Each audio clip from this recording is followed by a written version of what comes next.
The Third Stall by The Itch. Performed by oddest JIRY. God, why does this crap happen to me? Malcolm drunkenly shouted, splattering the lid, seat, tank, floor, walls with the evicted debris from his bowels. A 2-foot chili dog, 1-gallon milkshake, and hours of the worst beer that this hole-in-the-wall bar had to offer had created a deadly chemical reaction.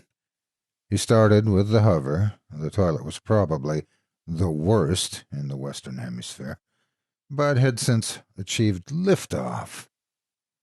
He clenched so long and hard that he nearly passed out.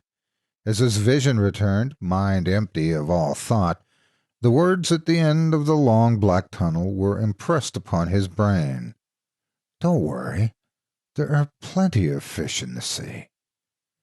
Fog slowly cleared from his mind, and Malcolm recalled the fit brunette he'd been trying to catch the attention of at the bar outside. Clearly an exercise in futility.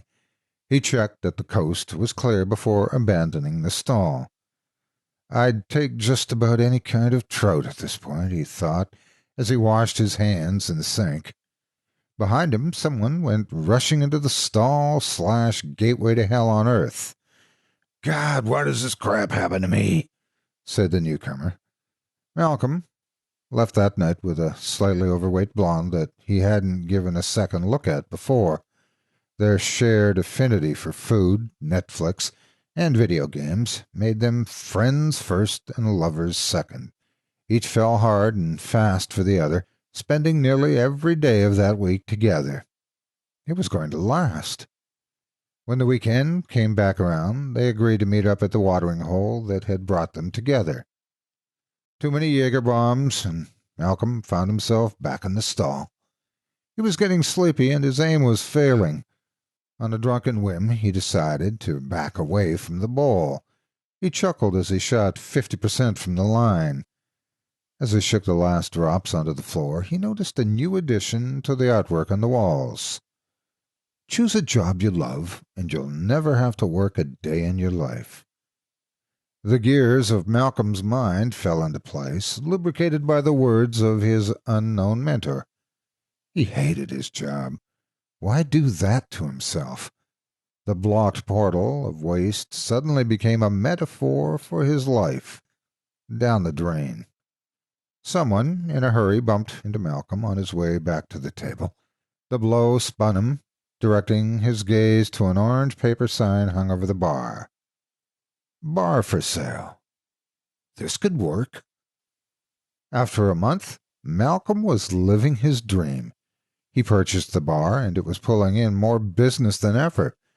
Everything was flowing smoothly, everything but the third stall toilet. He'd hung signs, of course, but you can't expect sloshed patrons on their way to give the old heave-ho to stop and read. Still, he hated cleaning it. The putrid stink burned through his face mask. He nearly yacked himself. Through watery eyes, he saw new words scratched into the stall. No need to worry. It will all be over soon. Thanks, pal, he whispered to the air. Thank you so much for taking time out of your day to listen to this story in its entirety. If you enjoy what you hear and what I do and would like to support me and my efforts, visit my Patreon page at patreon.com/OtisJIRY.